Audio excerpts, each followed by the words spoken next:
Bienvenidas y bienvenidos a la presentación de las novedades de las colecciones que sabemos de y divulgación. Antes de comenzar, me gustaría dar las gracias a la organización de la Feria del Libro por acogernos un año más y ofrecernos ese espacio donde la ciencia, como no podía ser de otra manera, también está presente en este espacio de cultura.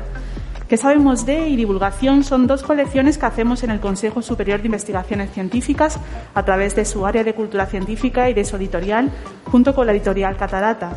Sus más de 150 títulos están escritos por personal investigador del CSIC y pretenden acercar la ciencia a la sociedad de forma directa y amena, siempre que es posible. Y ahora sí, vamos a empezar a presentar el contenido de los libros que hoy tenemos en este encuentro. Y vamos a comenzar hablando de Verdades y mentiras de la física cuántica, que es el título de la colección que sabemos de, firmado por Carlos Sabin. Carlos es doctor en física por la Universidad Complutense de Madrid, fue investigador en el Instituto de Física Fundamental del CSIC y ahora trabaja en el Departamento de Física Teórica de la UAM. Además, es un divulgador muy activo, especialmente a través de su blog Cuantos Completos, desde donde combate incansable, diría yo, tópicos y bulos acerca de la física cuántica.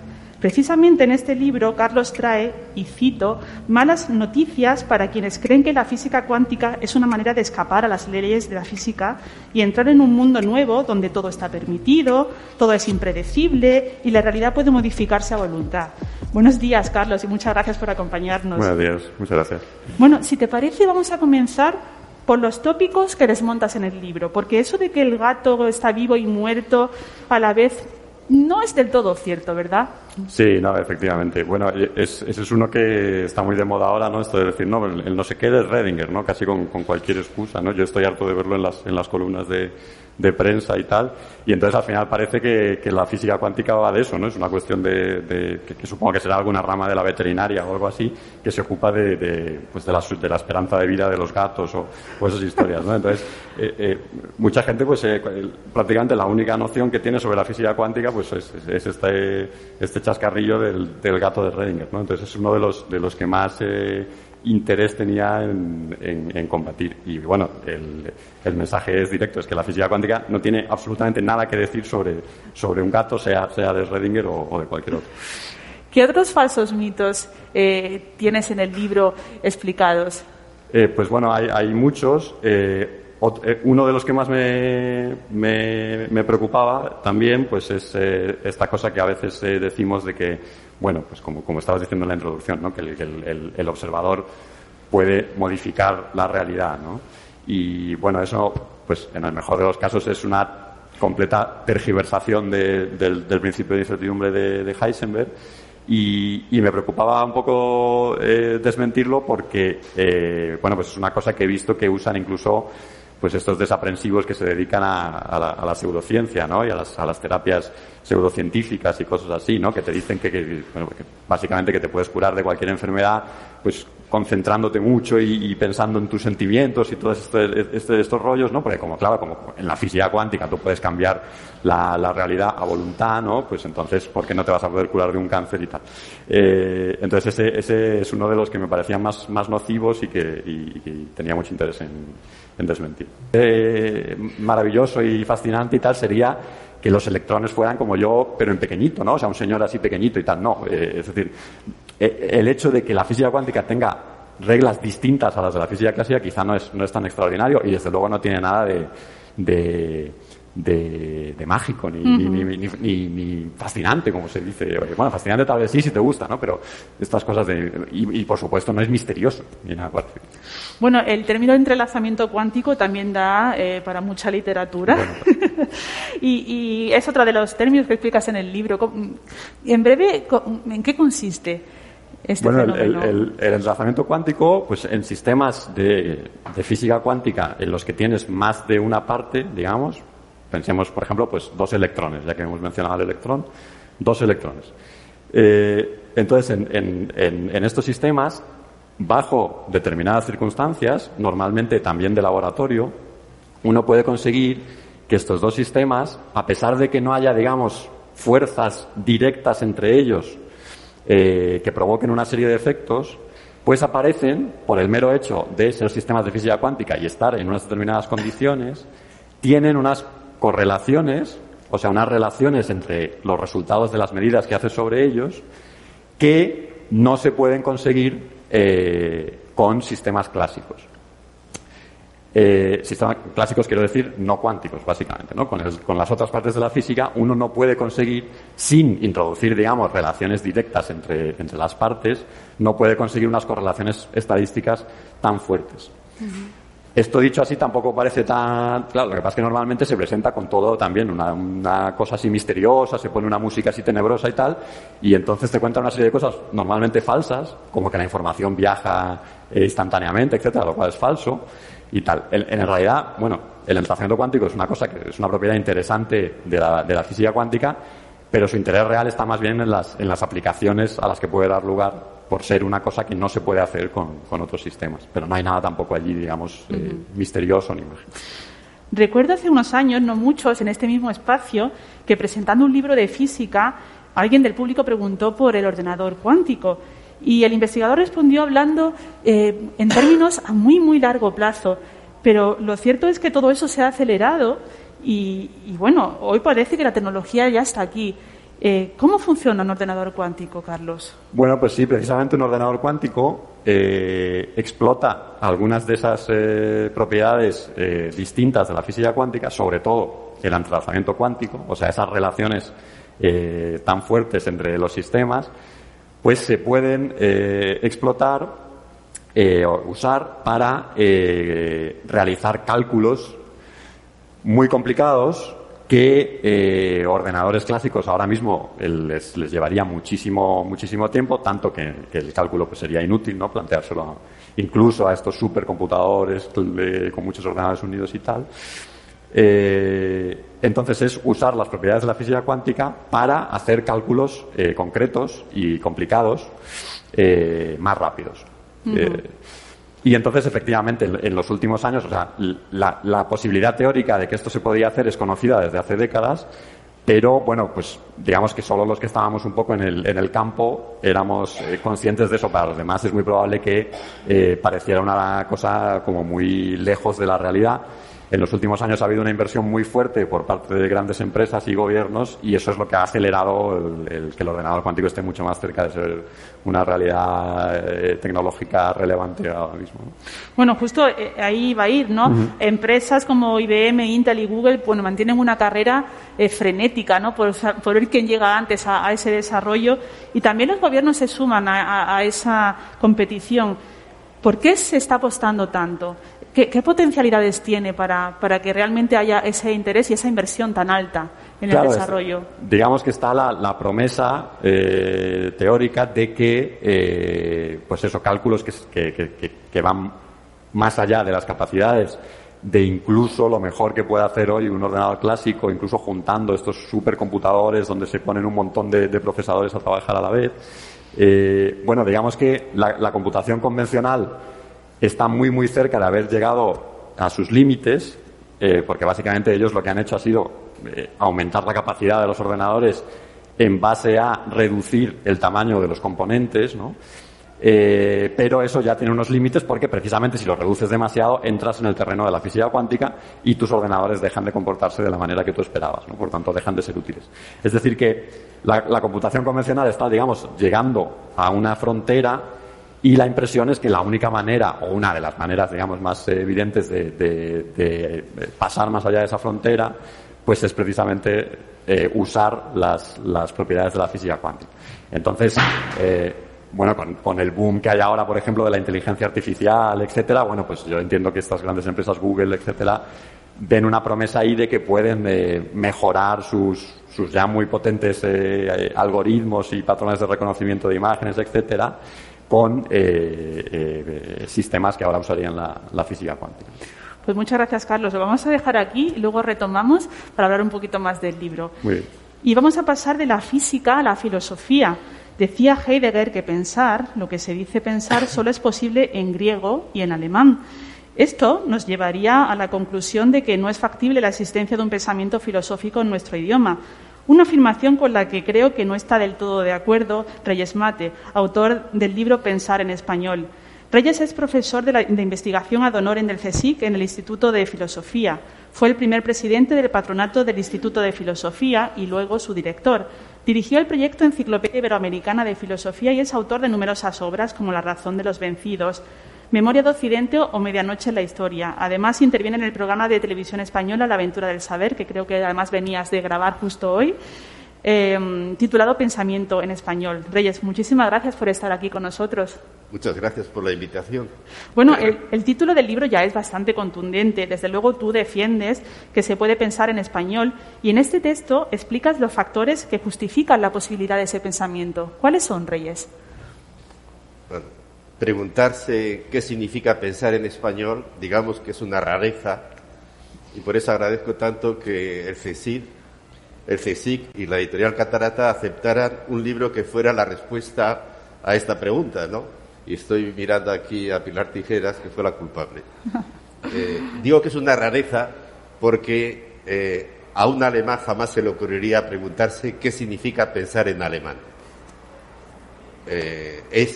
En alemán se han hecho preguntas parecidas, pero diferentes. Un alemán se pregunta qué significa pensar, y punto. Entendiendo que si piensas bien en alemán, piensas bien tout court, ¿no?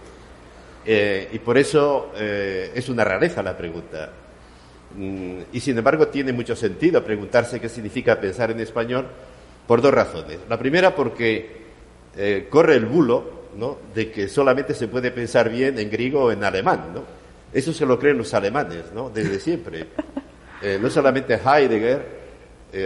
Heidegger, cuando murió, dejó una entrevista que no se atrevía a publicarla en vida y la publicó muerto, y ahí decía: lo que tengo muy claro es que el que quiera pensar, que piense en griego o en alemán, si no, piensa mal. Bueno, pero él recogía una herencia que venía de Hegel, de Max Weber, de otros muchos que pensaban que realmente donde se ha encarnado la capacidad de pensar es en Centro Europa, ¿no?, por razones diferentes. Es decir, y que el pensar latino, o como ellos dicen, el pensar semita, es de segunda división, ¿no?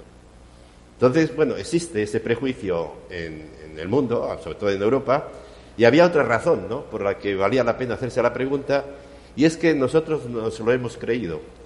Es decir, Unamuno, por ejemplo, pero Unamuno y López Aranguren y muchos dicen: el español, o quien hable español, solo piensa bien si hace literatura, como si solo pudiéramos expresarnos filosóficamente a través de la literatura. Y eso está muy bien para la literatura. A mí me parece que dignifica a la literatura el hecho de que piense filosóficamente, ¿no? Y hay casos excepcionales, ¿no? La literatura española ha producido reflexiones filosóficas que uno no encuentra en otra lengua. Por ejemplo, en el Quijote, ¿no? Si uno lee el capítulo 30 de la primera parte del Quijote, cuando Don Quijote cuenta la aventura de los galeotes y Sancho y el cura le dicen: cuidado, que estos son culpables, los galeotes además son condenados por el rey porque las galeras son muy importantes, no se meta usted en este lío. Entonces Don Quijote responde: vamos a ver, un caballero andante, cuando sale a la calle y ve que la gente sufre, le da lo mismo si son culpables o inocentes. El caballero andante entiende que lo que es injusto es sufrir. Mira, en la literatura y en la filosofía hay millares de libros sobre el sufrimiento injusto, pero no hay ni uno solo sobre la injusticia del sufrimiento. Y ese es un problema que plantea Cervantes o Don Quijote.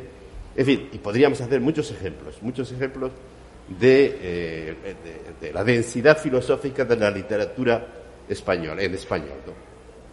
Pero, y eso está bien, quiero decir, para la literatura, pero también puede revelar un cierto complejo de inferioridad. No somos capaces de pensar filosóficamente, ¿no?, en filosofía. Estamos lejos de las tradiciones filosóficas francesas, alemanas, incluso italianas. Y eso es lo que yo discuto. Yo creo que se puede pensar con rigor en español, pero que es un pensar muy original. Es un pensar muy original porque uno piensa en la lengua que habla. Uno piensa en la lengua, todos pensamos en la lengua que hablamos. Y la lengua española o castellana tiene unas características muy especiales.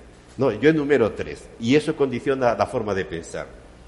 Digo en primer lugar que el español es una Weltsprache, una lengua universal. Es decir, es una lengua, otras son lenguas regionales, esta es una lengua mundial, es una lengua que se habla en muchos países, en culturas muy diferentes, pero sobre todo es una lengua que ha sido hablada por vencedores y vencidos, por dominadores y dominados, por conquistadores y conquistados. Y eso es muy importante porque las lenguas, en el fondo, albergan las experiencias de aquellos que las hablan.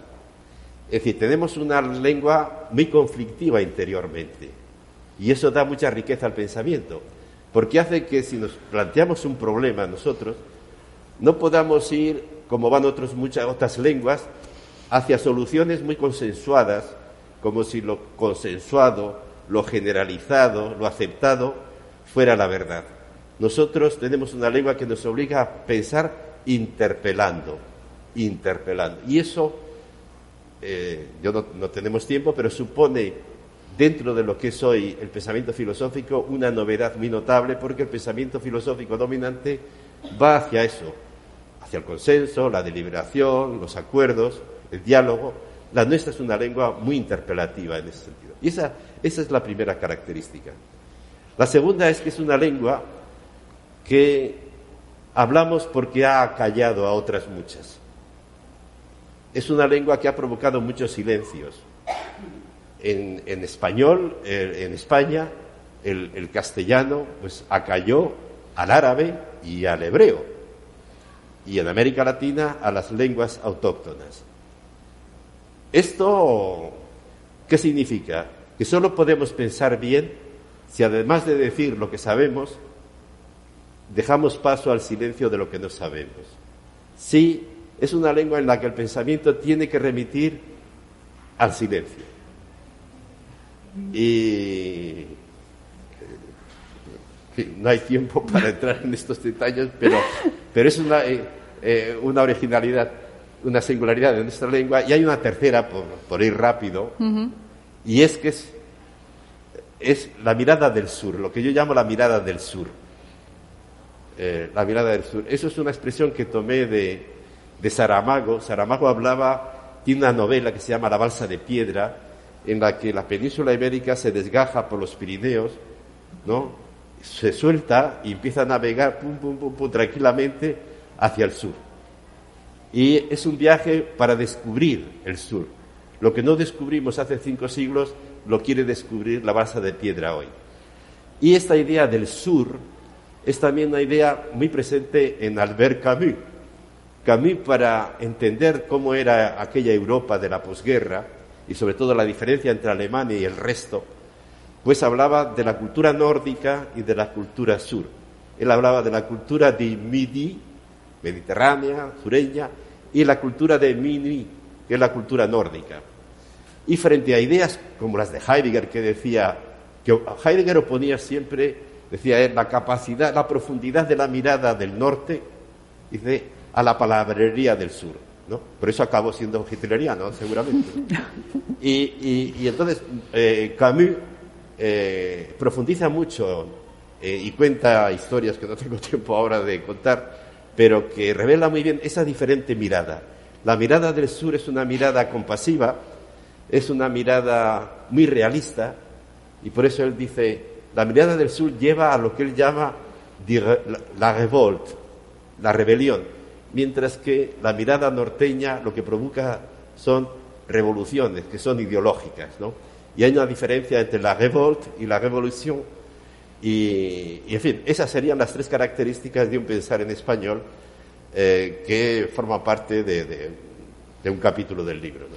Ya ven que en 130 y pocas páginas da para muchísima reflexión. Pero sí que, Reyes, antes de seguir con el siguiente invitado, a mí me gustaría hacer incidencia en otra idea que tienes en el libro, y es que reivindicas otra forma de pensar más allá del inglés como lengua franca, porque no sé si percibes, si piensas que nos está empobreciendo el uso masivo del inglés para comunicar el conocimiento.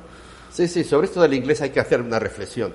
Es muy importante el inglés, desde luego, pero no hay cosa más parecida al pensamiento único que la lengua única. Y estamos en peligro de llegar a ese punto. Yo creo que se está haciendo del inglés una especie de esperanto que obliga a pensar haciendo abstracción de las experiencias, ¿no? Y por eso yo creo que pensar en español es una forma de defender la pluralidad lingüística y, por tanto, la pluralidad de culturas y, por tanto, la riqueza del pensamiento, ¿no? Y la verdad es que es bastante lamentable cuando yo observo cómo los alemanes hoy, cuando hacen congresos de filosofía, empiezan a hacerlos en inglés. Claro, ellos saben que la industria cultural está en inglés y, por tanto, tienes que entrar por esos circuitos si quieres pintar algo. Pero, bueno, pues uno puede pintar menos y decir más, ¿no? Bueno, ahora que puedes mirar la realidad con la perspectiva de tu experiencia, en otras conversaciones hemos hablado de cómo ves las próximas décadas. ¿Hay futuro para la filosofía en español? Mira, te podría contestar con una humorada, ¿no? Recuerdo un debate en la residencia de estudiantes allá por 1999, en el cambio de siglo. Hicimos un debate sobre el futuro de la filosofía. Y alguien del público hizo esa pregunta: ¿tiene futuro la filosofía española? Y uno de la mesa respondió: no hay filosofía que tenga más futuro que la española, porque por delante no solamente tiene el siglo XXI, sino al XIX y al XVIII.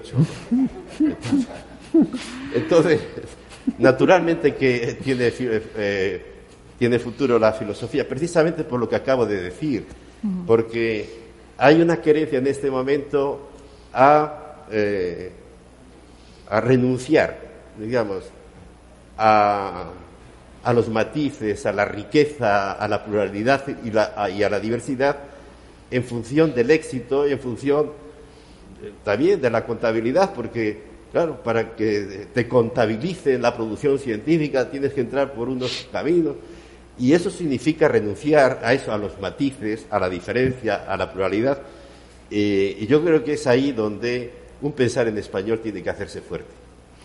Pues gracias, Manuel. Ahora vamos a continuar y luego retomamos. Ahora vamos a cambiar de colección y les propongo hacer un viaje. El último libro de la colección Divulgación nos lleva a un lugar ubicado entre el Océano Pacífico y la cordillera de los Andes.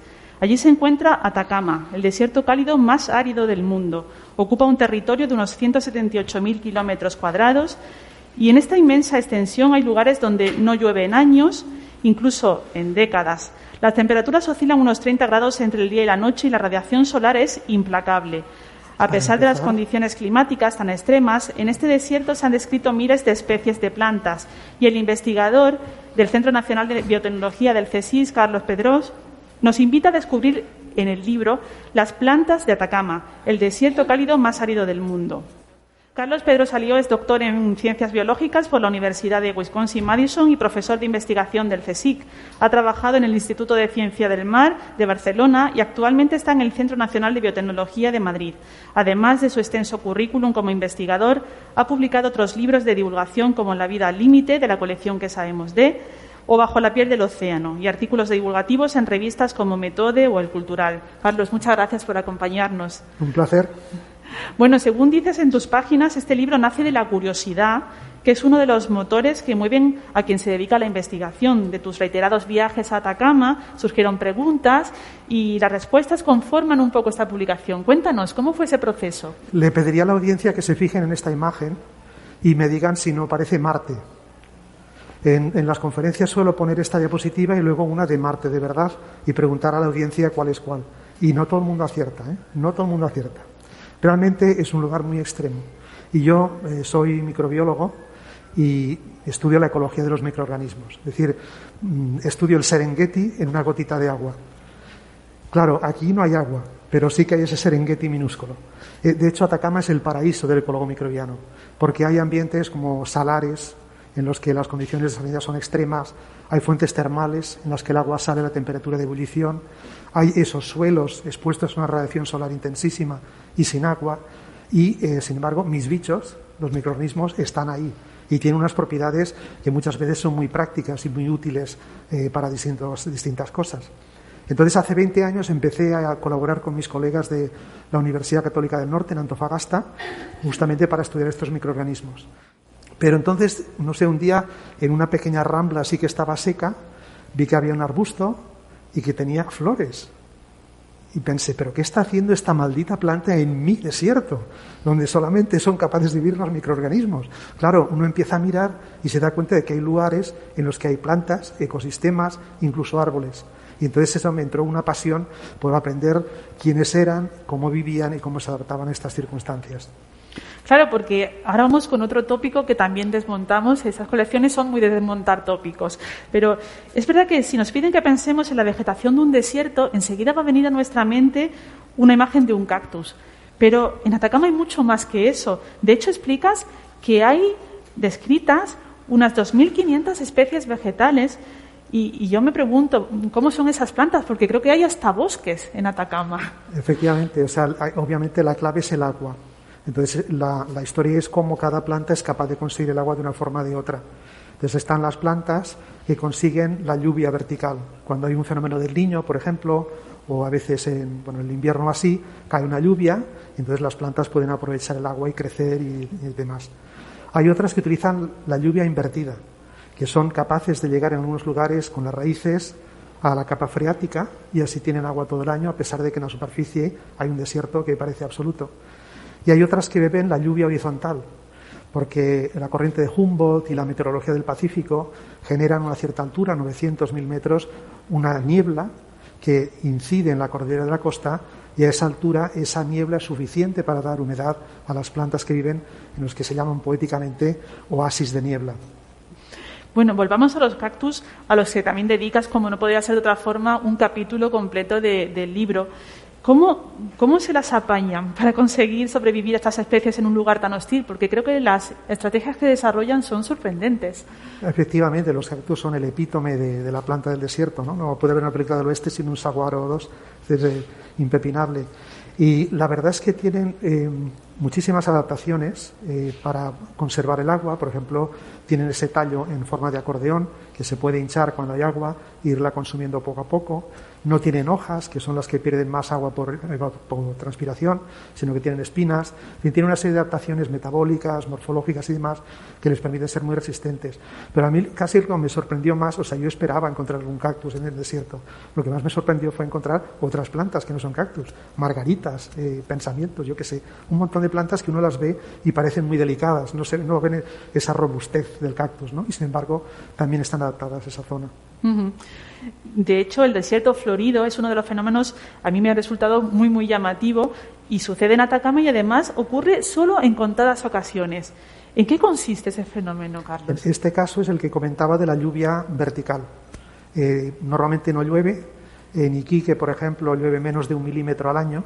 Y si recordamos el desierto que todos conocemos de Almería, llueven 200 milímetros al año. Es decir, que Almería es 200 veces más húmeda que Iquique. Es decir, que realmente en muchos sitios no hay agua y por tanto no hay nada, hay suelo, como es que se ha visto, bueno, el que se está viendo ahora, por ejemplo. En cambio, cuando cae una lluvia, todo el banco de semillas que hay en el suelo, todas esas semillas de repente germinan, crecen, florecen, se polinizan, fructifican y se mueren. Es decir, en un periodo de 3 o 4 meses, que ocurre a lo mejor cada 5 años o cada 10, depende de cómo vaya, ahí está, florece, de repente sale toda esta flora espectacular. Hay veces que hay una sola especie, como en este caso, la pata de guanaco, y otras que son tapices multicolores, como los que se ven en la portada del libro. Es decir, que son plantas que están adaptadas a aguantar en forma de semilla, esperar ese momento clave, y cuando sale esa lluvia hacen todo su ciclo vital en un periodo muy breve de tiempo. Uh-huh. Bueno, otro de esos entornos extraordinarios que además has mencionado, que se pueden encontrar en Atacama, son los oasis de niebla. Y ya el nombre es bastante sugerente. Y me gustaría que contaras un poquito más de qué ocurre en esos lugares. En la costa de Chile tiene una cordillera, la cordillera de la costa, que es bastante alta, tiene unos 1.000 metros de altura. Y como decía, con la corriente del Golfo y la circulación que hay de la atmósfera en esa zona, pues llega viento o aire húmedo del Océano Pacífico, llega y choca contra la cordillera. Y ahí se forman estos bancos de niebla. Entonces ahí hay oasis, porque Fuera de ese lugar, más arriba de la montaña, más abajo, no hay nada, es un desierto también. Pero justamente en esa zona hay un oasis, es decir, hay plantas perennes, hay arbustos, no llega a haber árboles, pero hay arbustos, hay cactus y también hay plantas que salen cuando, además de esa humedad, hay una lluvia. Entonces, claro, es un fenómeno muy particular, porque estos oasis están aislados unos de otros a lo largo de miles de kilómetros de costa y han desarrollado especies distintas en cada uno de esos oasis. Bueno, además esta publicación no solo tiene contenido científico, sino que cada capítulo concluye con información útil para visitar algunas zonas dentro de Atacama. También podría servir un poco como libro de viaje, ¿verdad, Carlos? Claro, esta era mi intención. Es decir, a mí me hubiera gustado tener este libro la primera vez que fui a Atacama, porque lo que he intentado es que el que lo lea en realidad pueda leer el paisaje de Atacama. Y a mí me parece que esa idea de poder leer el paisaje es muy interesante, porque muchas veces nosotros vamos a un sitio y decimos, sí, hay rocas, hay árboles, hay hierbas, pero si tenemos una guía que nos permite ver que ese árbol es un roble y no un pino, o que esa roca es de un tipo o de otro, creo que nuestro conocimiento de nuestro entorno es mucho más bonito, y mucho mejor y mucho más profundo. Uh-huh. Muchas gracias, Carlos. Y ahora, para terminar, quiero proponeros a los tres un reto que consiste en hacer una contraportada sonora de vuestro libro. Entonces, si te parece, Carlos, empezamos contigo y me gustaría que, pues eso, un minuto y medio, nos resumieses qué van a encontrar los lectores cuando abran las páginas de tu libro. Bueno, yo creo que lo fundamental es lo que he comentado, leer el paisaje. Entonces, tener la oportunidad de viajar a ese lugar con una guía o viajar desde el sofá y disfrutar de las imágenes, me parece que es una gran oportunidad para pasar un rato educativo y además muy agradable. Uh-huh. Reyes, ¿cómo resumirías tu libro? Bueno, yo creo que va a encontrar algunas sorpresas, ¿no? Porque hay afirmaciones que van en contra de lo que uno suele pensar, ¿no? Por ejemplo, a las que me he referido, ¿no? Se rompe el complejo de inferioridad respecto a las posibilidades del pensar en español. Aparecen responsabilidades históricas en la lengua, ¿no? Una cosa tan abstracta como la lengua, aunque ya decía Nebrija a Isabel de Castilla cuando le entregó la primera gramática y le decía a Isabel, ¿para qué la quiero yo si yo ya sé hablar español? Y le dice Nebrija, señora, la lengua acompaña al imperio. Las lenguas son políticas, efectivamente. Y aquí uno descubre en la lengua una responsabilidad histórica, ¿no? El hecho de que para entendernos tengamos que remitir a lo que hemos acallado, claro, eso lo entendió Cervantes. ¿Por qué Cervantes dice y deja caer que él no es el autor del libro, sino que es una copia, una traducción de un texto escrito en árabe y por un moro que se llama Cide Hamete Benengeli? Dice eso cuando el árabe ya es una lengua prohibida en España, proscrita. Es un reconocimiento, no es un reconocimiento solo, digamos, moral por los vencidos, no, es el reconocimiento de que para hablar bien, para entender lo que él cuenta en castellano, tienes que tener en cuenta las raíces ocultas, ¿no? Entonces, va a descubrir ese tipo de cosas, va a descubrir sorpresas, y también yo creo una tarea, ¿no?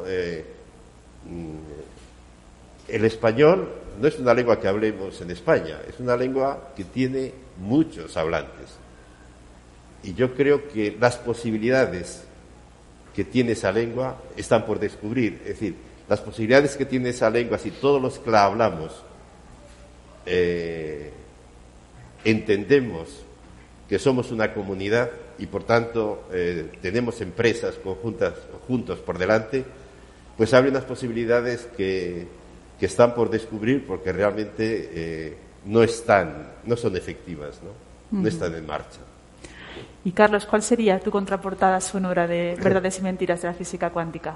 Bueno, pues el libro yo creo que intenta que la física cuántica se explique y se divulgue, pues como se explica y se divulga todo lo demás en la física y en la ciencia, ¿no?